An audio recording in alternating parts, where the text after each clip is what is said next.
السلام علیکم۔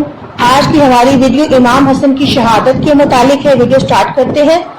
غسل اور تقسیم اور نماز جنازہ کے بارے میں اہل اخبار متفق ہیں کہ آن جناب کو جادہ بنت اشعث بن قیس نے جو آپ کی بیوی تھی زہر دیا، اور سبب اس کا یہ تھا کہ یزید پلید نے اسما بنت قیس جادہ کی پھوپھی کو اس کے پاس بھیجا اور پیغام دیا، اگر تو حضرت امام حسن کو زہر دے دے تو میں تجھ کو اپنے نکاح میں لے لوں گا اور نقد روپے بھی دے دوں گا۔ تو جادہ نے اس بنا پر حضرت حسن کو زہر دیا اور آپ 40 روز بیمار رہے، اور ایام مرض کے آخری دور میں آپ نے فرمایا میری چارپائی صحن میں لے چلو، تو آپ کی چارپائی کو صحن میں لے آئے۔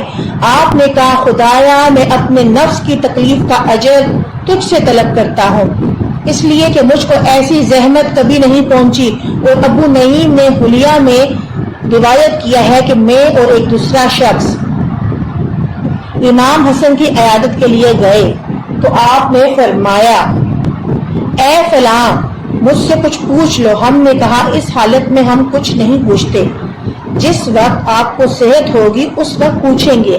راوی کہتا ہے کہ حسن گھر میں تشریف لے گئے اور پھر واپس آئے اور فرمایا سوال کر مجھ سے اس سے پہلے کہ سوال نہ کر سکے گا، یعنی میری وفات کے زمانے میں سوال نہ کر سکے گا اور نہ مجھ کو جواب کی طاقت ہوگی۔ میں نے کہا عافیت کے بعد میں تم سے سوال کر لوں گا، تو آپ نے فرمایا کئی مرتبہ مجھ کو زہر دیا گیا، مگر اس مرتبہ کی طرح زہر نہیں دیا گیا کہ میرے جگر کے ٹکڑے کٹ کٹ کر نکل رہے ہیں۔ راوی کہتے ہیں دوسرے روز آپ کی خدمت میں حاضر ہوا تو دیکھا آپ پر حالت نزاع طاری ہے اور حسین آپ کے سرحانے بیٹھے ہیں اور کہہ رہے ہیں اے میرے بھائی آپ کا کس پر گمان ہے؟ آپ نے فرمایا اس کے قتل کے لیے مجھ سے پوچھتے ہو؟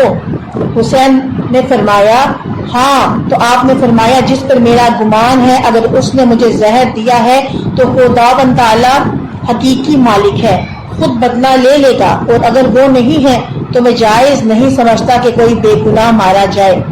بعد اس کے آپ کی وفات ہو گئی۔ انا للہ و انا الیہ راجعون۔ اور تہذیب میں اسی طرح سے اسی راوی سے حدیث روایت کی گئی ہے کہ میں اور ایک دوسرا شخص امام حسن کے عیادت کے لیے گئے تو امام حسن کھڑے تھے اور بیت الخلاء میں گئے اور واپس آئے اور فرمایا میرا جگر ٹکڑے ٹکڑے ہو گیا اور میں نے ان ٹکڑوں کو لکڑی سے الٹ پلٹ کیا تو معلوم ہوا جگر کے ٹکڑے ہیں، اور میں چند بار زہر دیا گیا ہوں لیکن مثل اس زہر کے میں نے نہیں لی۔ اور ابن سعد نے عمران بن عبداللہ سے روایت کی کہ امام حسن نے خواب میں دیکھا کہ ان کی پیشانی پر قل ھو اللہ لکھی ہوئی ہے۔ اس خواب کو آپ نے اپنے گھر کے لوگوں میں بیان کیا، وہ بہت خوش ہوئے، اور اس خواب کو سعید بن المسیب سے بیان کیا گیا تو انہوں نے کہا کہ تعبیر اس کی یہ ہے کہ امام حسن کی اجل نزدیک ہے۔ تو اس خواب کے بعد چند روز آپ زندہ رہے اور پھر آپ فوت ہو گئے۔